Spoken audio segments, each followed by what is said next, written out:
and pattern called deployment stamp pattern.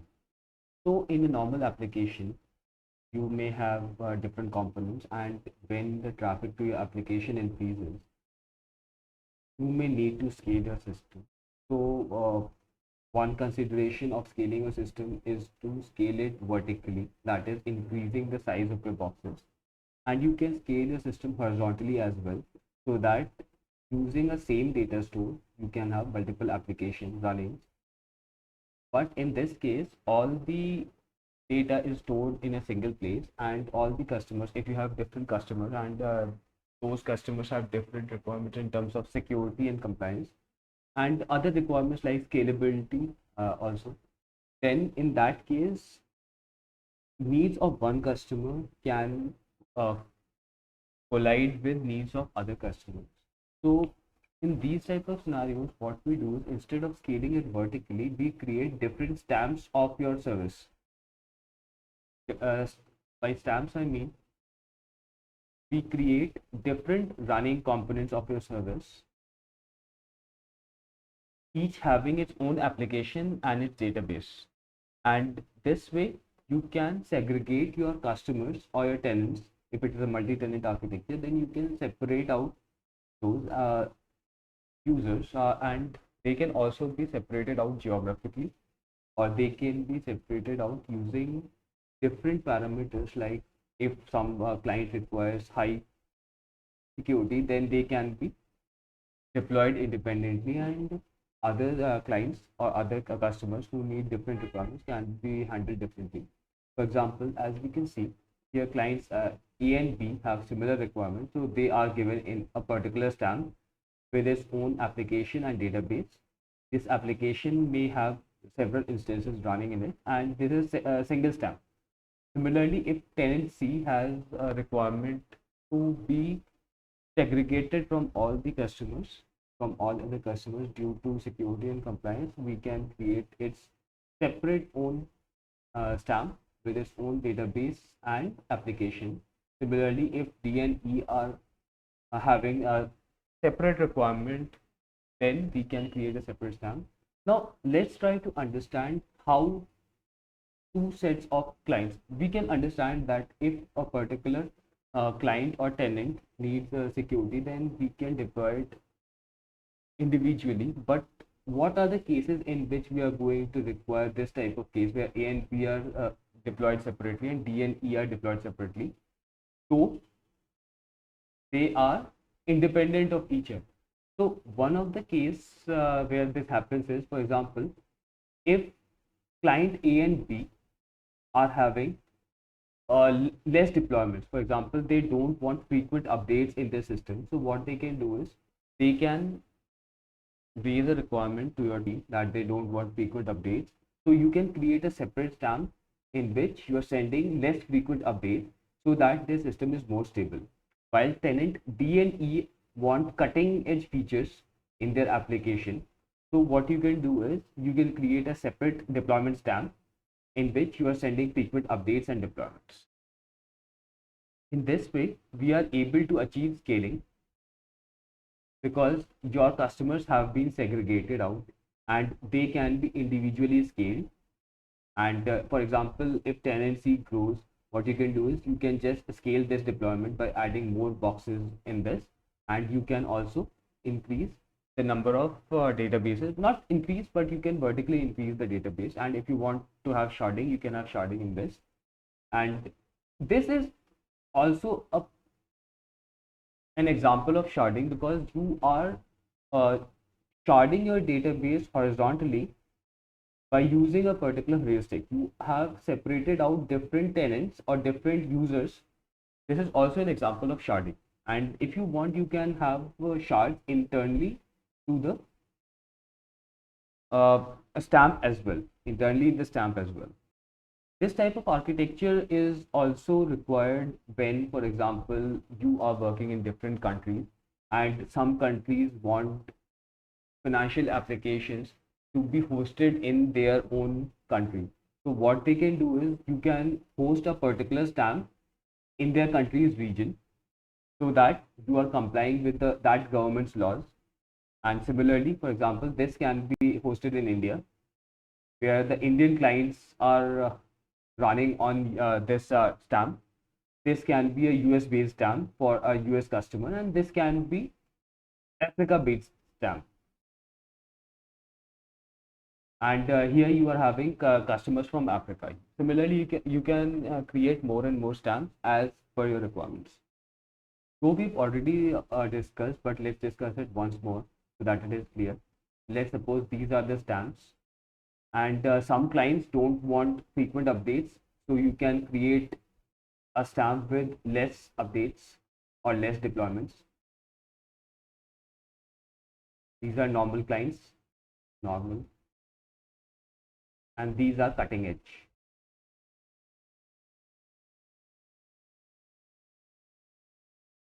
Which are getting large number of deployments or frequent updates. So you can create stamps on the basis of your deployment strategies. You can create multiple deployment strategies, and as per your client's requirement or as per your customers or tenants requirement, you can segregate them into multiple stamps.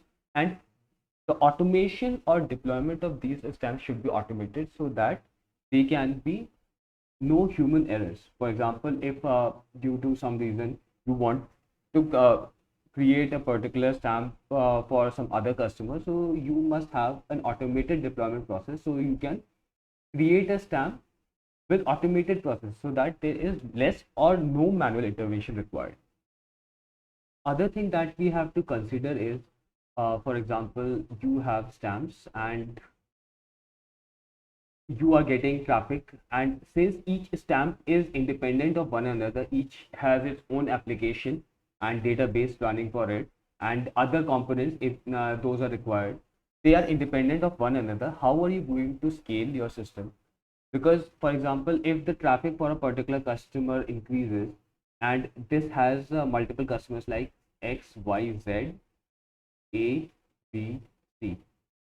So in this case, let's suppose traffic for customer C increases. So you may have to come up with an automated process so that this customer can be migrated to its own stamp. This can help in scenarios in which you don't want to impact traffic for impact behavior or SLAs for X, Y, Z and AB customers just because traffic for customer C has increased. And this needs to be an automated process in which the data for customer C from this stamp is migrated to its standalone stamp, and once that traffic has data has been migrated, you can route the traffic. Now let's see, since these all are running single applications with different data stores independent for each stamp, how are you going to send traffic to these stamps? For example, if you have customers, they want and they are just concerned about using your service. They are not concerned about whether you are using stamps or whether you are using postcards. They're not concerned about that. They just want to use their service. So you need to provide some way so that these customers can access your application. One way to do is you can create separate domain names for each customer. For example, you can create for example cust1 dot myapp.com, cust2.myapp.com, and cust3.myapp.com. So this is not scalable solution because you are creating subdomains for each customer. Let's try to understand what we're trying to do. So we create domain names independent for each customer. Now we can have multiple stamps running which may have data for one of the customers. So this stamp customer can point this domain name can point to this stamp. So your traffic for this customer when coming on this domain is going to be routed here, and these two customers being smaller ones, they both can point to this stamp. So for example, if traffic for customer 3 grows, or if customer 3 comes up with a requirement that he wants more secure application, he wants to have a separate database for security reasons, or separate data store for security reasons. It doesn't want to share its space with other customers due to security and compliance. What you can do is you can silently migrate this customer's data and requirement to other stamp, and once the new stamp is ready with everything, you can just silently change the pointing to here, and for some time the data is going to be transferred from both stamps, and once the traffic is 100% migrated, you can remove this pointing. So now this customer 3 now points to its standalone stamp. Earlier it was 3 and 2, this was 1. So once the data has been migrated, at some point you are going to send 1% traffic for towards here, 99% to here. And once you know that this stamp is working fine, you can increase this percentage to 100%, and you can decrease this percentage to 0%, or it is as good as you're not sending any traffic here. And once you know that no customer 3 traffic is going to this stamp, what you can do is you can remove its data from here, and it is going to work just fine. And if new customers come, you can create those customers in this stamp or standalone unit. This is how one of the ways you can handle this traffic. Other ways of handling this is you can create a proxy layer between to which all the customers are connecting. This can be called an API gateway. All the customers are routing to API gateway, and it's the responsibility of API gateway to offload the traffic to different stamps. So customers are going to send some context like token in the request, and using this token, the API gateway can contact the user service to find out user, or it can be a database or anything, it can be any service.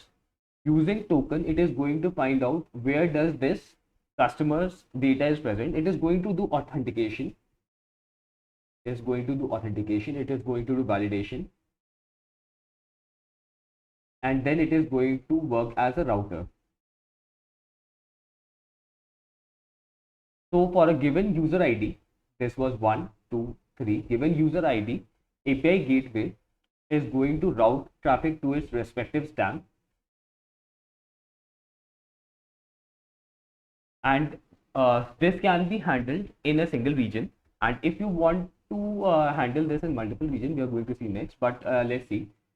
So this traffic is going here, this is going here, this is going here, and these are the different stamps that are hosted as per your business requirements. And similarly, if you want to update customer 3 to a separate stamp, what you have to do is you just have to create a separate stamp. You just and then you have to change the pointing of API gateway to stop proxying to this stamp B A B. You have to stop pointing traffic for customer 3 to stamp B. Rather, you have to start sending traffic for customer 3 to stamp C. This is one of the ways in which you can route your traffic from a single place. All the customers in this case are going to get a single URL. In the previous case, we have seen that they were getting different URLs or different domain names. Here they can have single domain names and they can be handled. Let's see how are we going to handle this in multi-region deployments. So for example, if your stamps are deployed in multiple regions, for example, this is Asia, this is US, and this is Europe. What you're going to do is you are going to have different stamps. These are the stamps S1, S2, and S3. And then what you can do is you can create API gateways in each of these layers, and they can have their separate data stores which know the customer details and where those customers should be routed.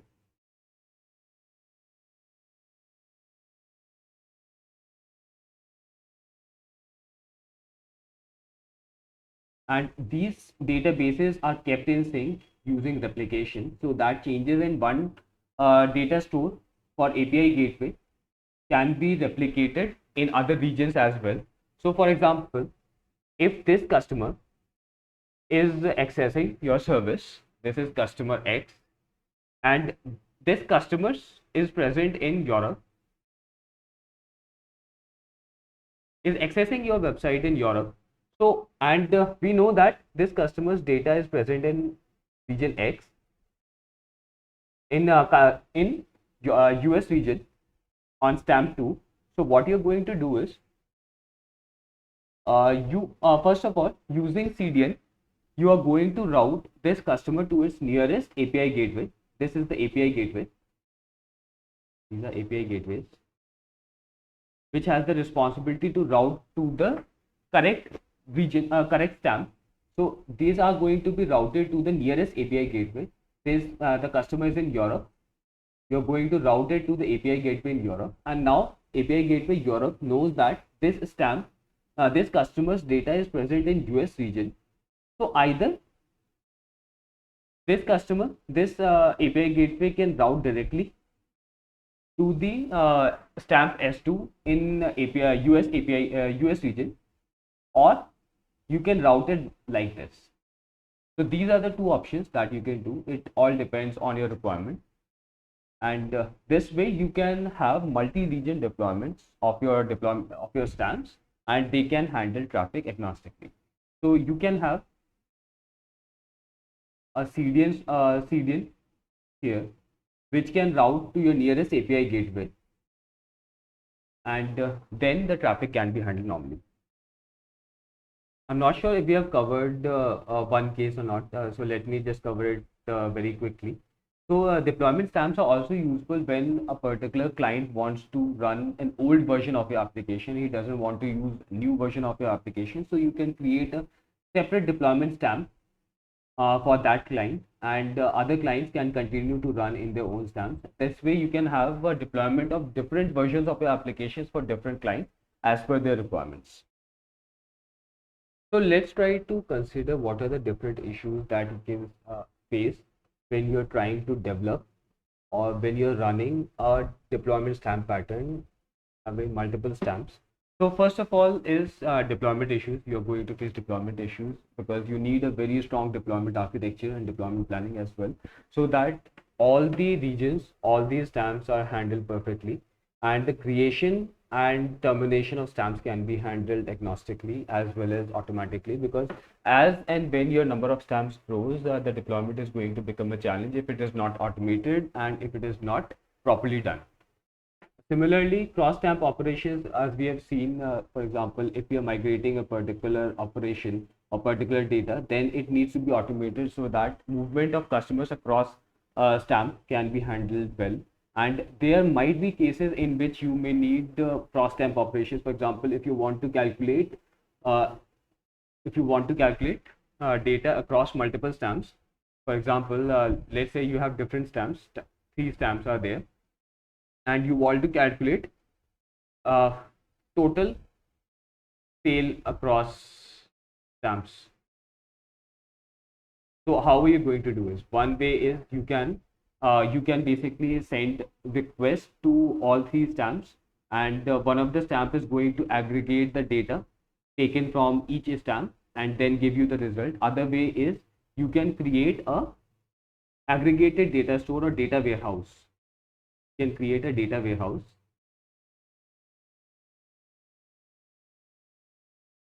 where the data from all the 3 stamps is replicated, and then you can basically aggregate data from the data warehouse. So this is about inter-stamp movement and cross-stamp operations. So this was about cross-stamp operation, and it is closely related to the inter-stamp movement, in which you want to migrate data for a particular customer to its standalone stamp, or if you want to merge 2 customers to a single stamp. So, also there are going to be cost challenges, because each stamp is going to require resources for its own. There is going to be unused capacity in the stamp, which can increase your costing. So there are going to be cost considerations because you are having unused resources. How are you going to scale out a particular stamp, and what are the metrics that you have to monitor to properly scale out? For example, if how are you going to monitor that this stamp has reached its scale limit, and it needs to be either broken down or it needs to be vertically scaled up. So you need to monitor, and you need to have proper metric on which you are going to decide scaling of your particular stamps. Then again, we have seen traffic routing, and traffic routing can become pretty complex and pretty messy if it is not taken seriously in the initial stages when you're designing a stamping architecture or deployment stamp pattern.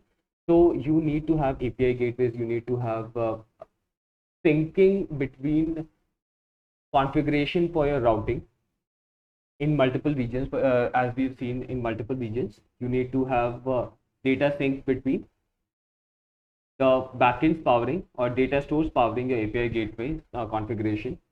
So traffic routing can become a challenge. Also, shared resources.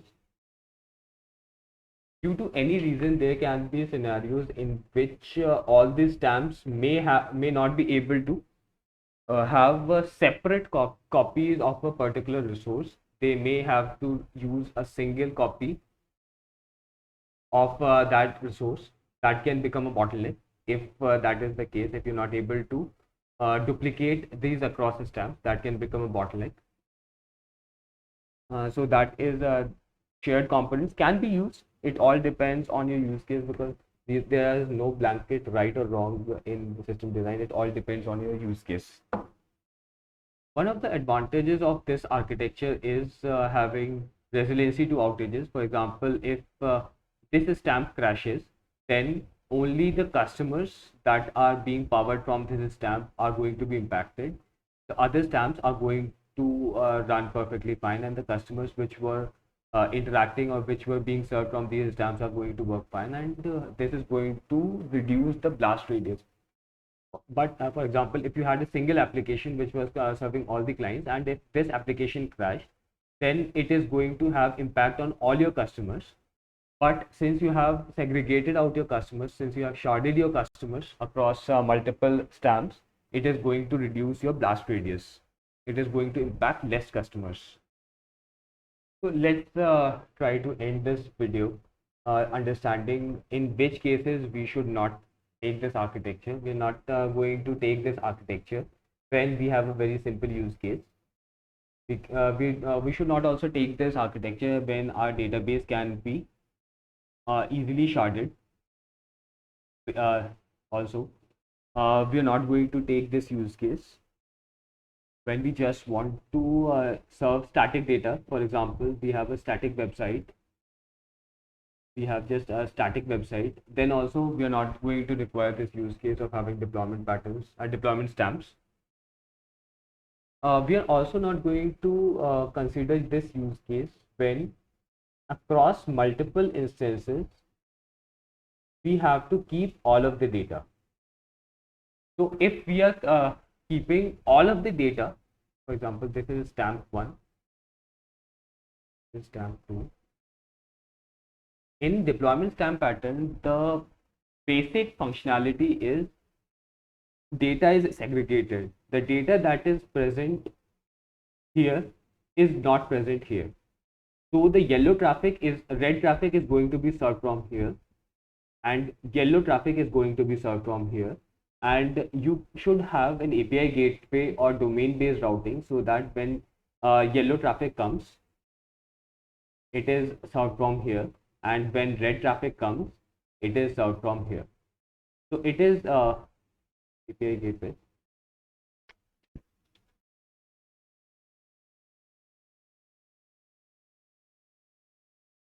It is not having whole of the data. In another pattern we will see, which is, I'm not going to discuss it right now, we will see that all of the data is present on all the databases. So this is not a stamp pattern. Since all of the data is present on all the running instances, this is not a stamp pattern. This is a geode pattern. If you are keeping all the data, and if we are keeping just some data and we have divided the data, then it is a stamp pattern. So that is all for the deployment stamp pattern today. I hope you enjoyed the video. Let me know your views in the comments. Thank you and have a nice day.